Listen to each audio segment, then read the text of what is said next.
Okay, this is my makeup assignment for me missing the Socratic seminar. I did questions 1, 3, 4, 5, and 7. And I'm just gonna go over them. Okay, question 1. What is the American dream?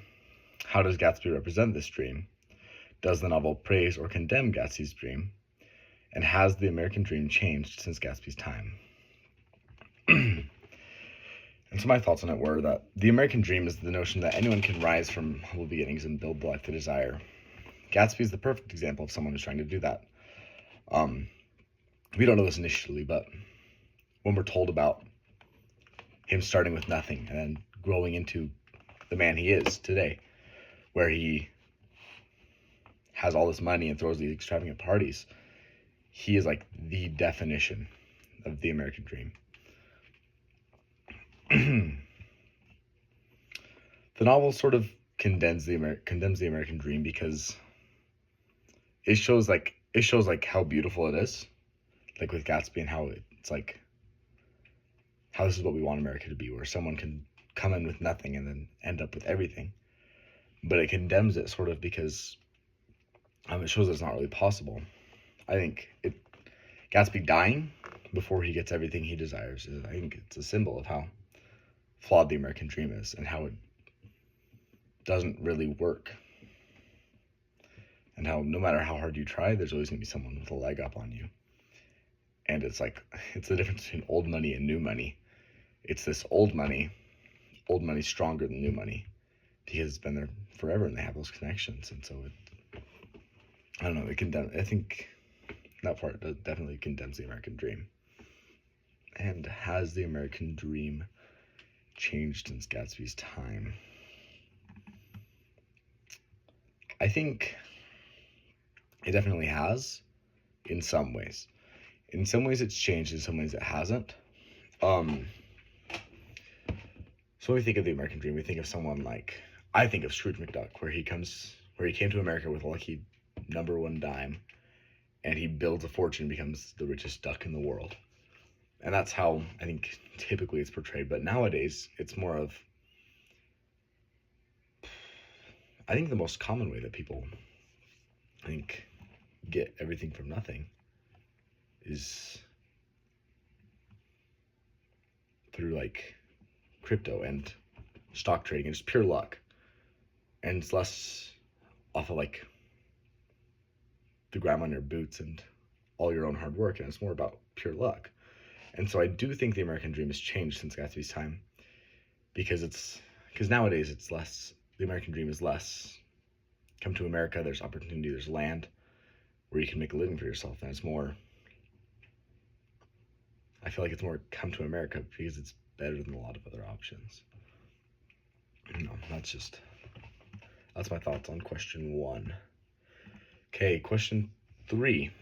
What is Nick Carraway's role in the novel? Well, it's pretty obvious. Nick's the narrator of the story. He tells it through his own eyes. And so his whole goal is to guide us through this story and give us his thoughts on it. Consider Nick's father's advice in chapter 1. Whenever you feel like criticizing anyone, just remember that all the people in this world haven't had the advantages that you've had. And I think that sort of ties into the American dream, where Nick's father's telling him, don't take advantage this leg up you have on everybody, because since you started here and other people are starting here, you're gonna have a way easier path up than other people are. Does telling the story from Nick's point of view make it more believable? I honestly think it does, because it gives us a deeper connection to some people and a less deep connection to some others. Like the way that Nick tells the story, we're meant to love Gatsby the way like Nick loves Gatsby, because what does Nick say?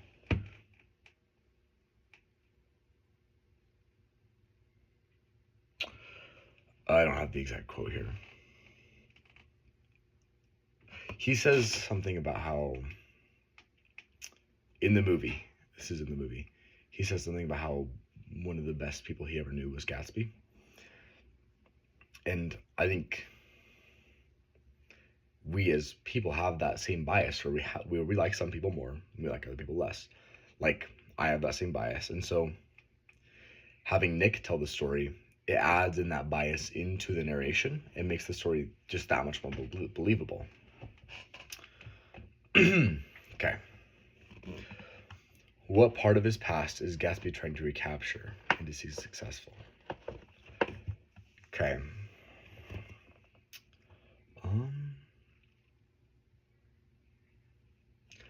So I think the biggest thing Gatsby's trying to capture is just the connection he had with Daisy. Because, oh my gosh, crap, when did this book take place?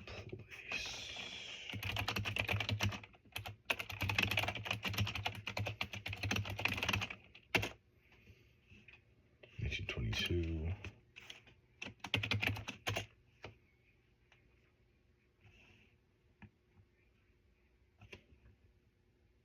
Okay, so 5 years ago, World War I is just going on, and I believe Gatsby was drafted, and so I feel like he had this like perfect, ideal plan for his life. He had it all mapped out and everything, where he was gonna like marry Daisy, live forever, live happy, become rich, and they were gonna live happily ever after. You know, classic fairy tale.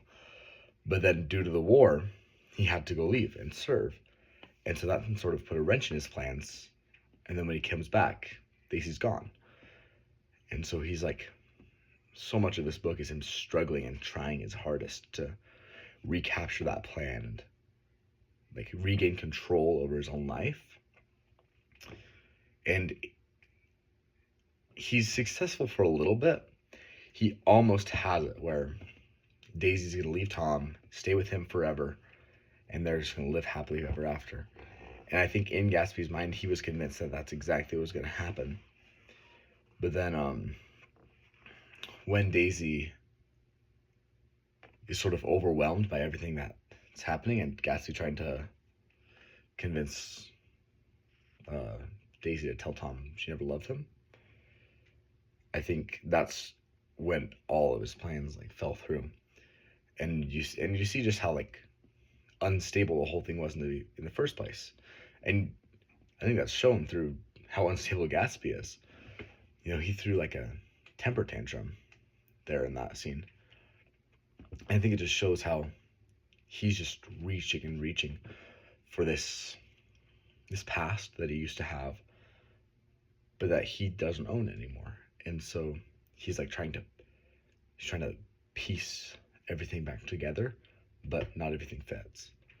And so I think we're led to believe he's going to be successful up until that breaking point where he breaks and the plan falls apart. And then from then on, everything goes downhill. Okay. What is the meaning of the title, and in what way is Gatsby great? Okay, I said that Gatsby isn't great because of his honesty or morals. He's great because of the integrity of his hope. Yeah, Nick says in chapter 1 that Gatsby had an extraordinary gift for hope. And that's not something we typically like compliment others on. Like, honesty and morals is something that we often compliment other people on or get complimented on for ourselves. But to compliment someone on how much hope they have, I assume that being so like known for that must mean he had like, that was like one of his biggest things. And we see that through the book, how he never gave up on his dream, on his plan with Daisy. And he chased that all the way until the day he died. You know, he knew what he wanted, and so he was willing to do anything to get that, and he believed he could. I think that's one of the things that makes him great. But honestly, his honesty and morals were also great. Okay. Discuss Fitzgerald's use of symbols such as the eyes of T.J. Ecclesburg and green light on Daisy's dock in the Valley of Ashes. Okay, here's what I wrote. The eyes of Dr. T.J. Ecclesburg sit on a billboard in the Valley of Ashes and seem to watch everything. In Chapter 2, Nick describes them as blue and gigantic. Their irises are 1 yard high, staring over the gray wasteland. George Wilson later says, God sees everything. And I think it's really interesting he put the eyes of T.J. Ecclesburg in the Valley of Ashes, because the whole point of the Valley of Ashes, I believe, is that the Valley of Ashes is supposed to signify how low everything else is compared to these grand parties. So we spend like the first, was it chapter? I think it's the whole first chapter we spend with Nick, and he's in these mansions, and he sees Gatsby in his ginormous like palace, and so we see just how grand everything is. And then when we go to visit Myrtle with Tom, we see the exact opposite. We see this gray wasteland called the Valley of Ashes, signifying just like how big the difference is between the two. And it's a really interesting it's a really interesting choice to put the eyes of T.J. Ecclesburg, or the eyes of God, with the poor, because I think that symbolizes just how, I think it symbolizes how the poor, since they have less, they rely on God more, and how the upper class, they don't care. They don't have a T.J. Ecclesburg to watch over them, because they don't care about him. You know, God cares about us, but he can only do stuff for us when we care about him.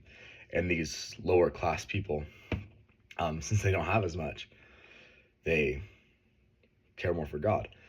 And so it's kind of interesting how God watches over the poor, but he's not watching over the rich, because they think they're too good for him.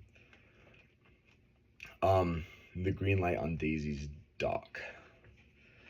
Now, I said that the green light on Daisy's dock symbolizes dreams and longing, simply because that's Gatsby's relation with the green light. And so when Gatsby tells Tom, that becomes Tom's interpretation of the green light. Not Tom, Nick, right? But no, I feel like even though the green light's a really important symbol, it's not too complex. I don't think it's too complex. It might be. But no, the green light on Daisy's dock, it does symbolize that longing, and that I think it also symbolizes our desires and our wants, and how they're always across the lake from us. How we can see them, how we can reach out for them, but how we can never quite grasp them because they're intangible. You know, light, you can't grab light. And so when we reach out and try to grab this intangible light, and we fall short. Though this calls to Nick's some of his final words in the book, where he says, "But we fall short, but the next day we'll reach farther, and we'll leap farther," or whatever. And how the green light symbolizes our dreams, our desires, everything we want in life, and how sometimes it's not attainable. Sometimes we're gonna fall short. Sometimes there's a whole lake in the way of it. But we keep reaching for that light, because maybe one day we'll be able to reach far enough. So I think it's a pretty important symbol, but it's not the most complex. Okay, and my wildcard question. My wildcard question was, how does Fitzgerald use weather as a form of emotional forecasting in the novel? And what does this pattern reveal about the characters' relationships and conflicts?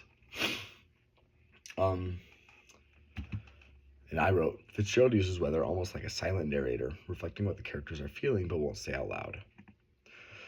And I talked about when Gatsby and Daisy first meet up, how there was a pouring rain, and Gatsby was nervous because this rain was there. It wouldn't go away. And and he'd researched it. He'd gone to the paper and looked to see what the weather was going to be like. And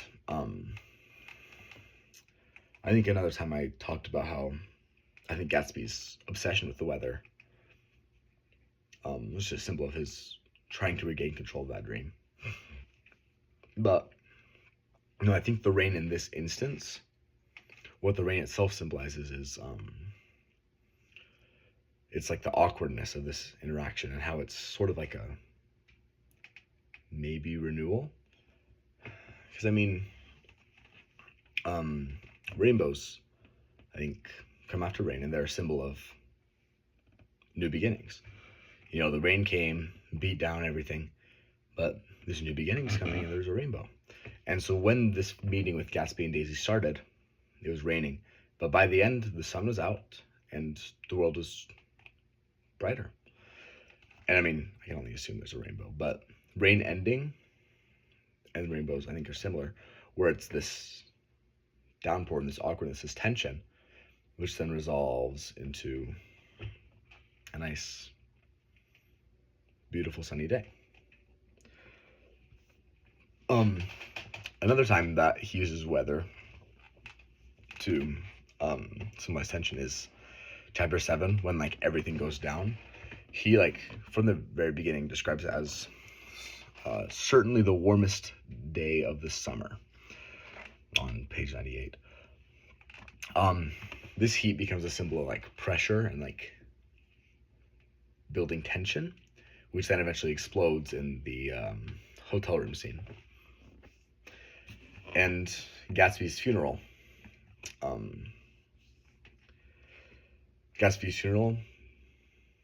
Having that rain, I think, oh my gosh. Okay, sorry, 1 second.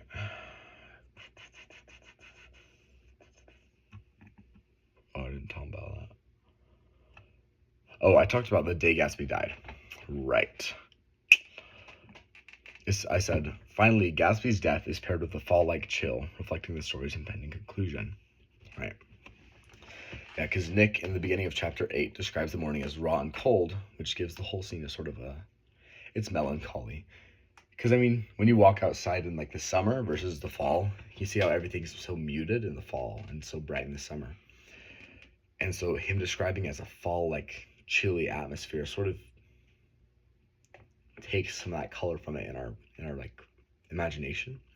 We imagine as this darker sort of, oh, it's over. And another thing about that is the pool, how they're about to drain the pool, and Gatsby says, "No, wait, I'll take one more dip. I haven't used it all summer." And so, and how it's sort of just like that's sort of putting like the seal on that like whole thing. Was the pool about to be closed down, and Gatsby saying, "Oh no, I'll try it one more time." Well, not one more time. I'll try it just before it's over. But was there anything else I said? Yeah.